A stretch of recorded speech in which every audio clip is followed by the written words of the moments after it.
They are often charismatic men who quote philosophy while their child soldiers load your crates onto trucks. You are the magician, they tell you. You bring the rain. You discover that fear is more effective than firepower. Sometimes, just the rumor that a shipment of weapons is arriving is enough to make a government army retreat. You feel the adrenaline. It's better than the money. You are so good at this that you stop dealing in small arms. Rifles are small fish. You want the big stuff. Attack helicopters, surface-to-air missiles, tanks. A tank is hard to hide, but heavy industrial bulldozers? Well, those are easy. You are the key infrastructure piece for conflicts you couldn't find on a map 2 years ago. You live a life you've only seen in movies.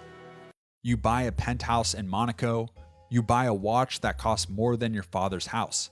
You have a go bag under your bed with $500,000 in diamonds and 4 passports. When you aren't flying, you are managing your network. You are responsible for ensuring pilots get paid, bribes are distributed, and silence is maintained. Your clients expect results, and any failure to deliver could mean your plane gets shot down on approach. But battles are chaotic and brutal. Imagine standing on a tarmac while mortar shells land 300 yards away, screaming at a pilot to kill the engines because the warlord hasn't brought the diamonds yet. It's dangerous, and there's no room for hesitation. You tell yourself you didn't choose the violence. You just provided the tools. It's all perfectly moral. If they wanted to kill each other with rocks, they would. You just made it more efficient. The end starts small. A shipment gets flagged. Then you get caught. Not by the police, by someone scarier. A meeting is set, not in a diner, but in a quiet room in an embassy in Vienna. The man across from you doesn't look like a criminal. He looks like a professor. He works for the CIA. "We know all about your flights to Yemen," the man says. "We can make that file go away. You are trapped. You're wasting your time with the rebels," he tells you. "We need you to supply our rebels." Politics play a part. Governments can't be seen sending missiles to an insurgency.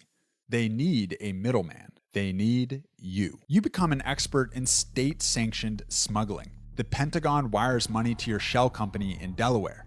That company buys old Soviet weapons from a stockpile in Albania. Your planes fly the weapons to a training exercise in Jordan, where they accidentally fall off the truck and cross the border into a war zone. You just committed a felony, but this time the CIA paid you to do it.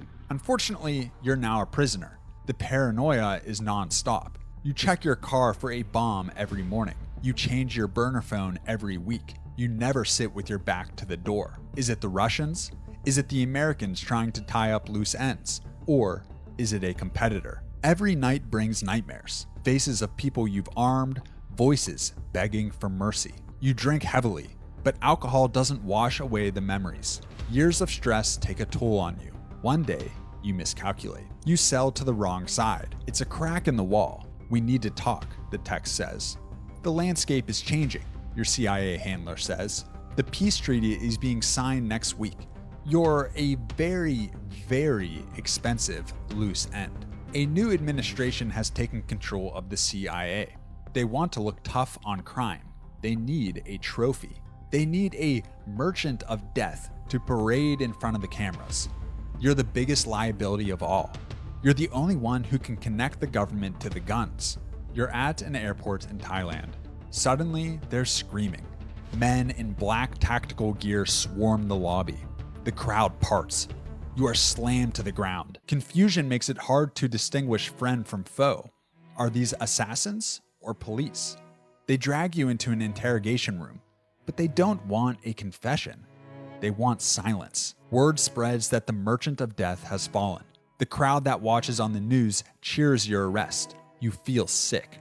The news anchors call you a monster. They say you fueled genocides.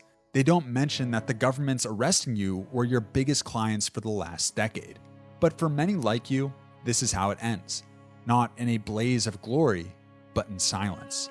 You retire to a cell the size of your old bathroom. Most operators are relocated far from civilization or locked away in supermax prisons to prevent their dark knowledge from spreading.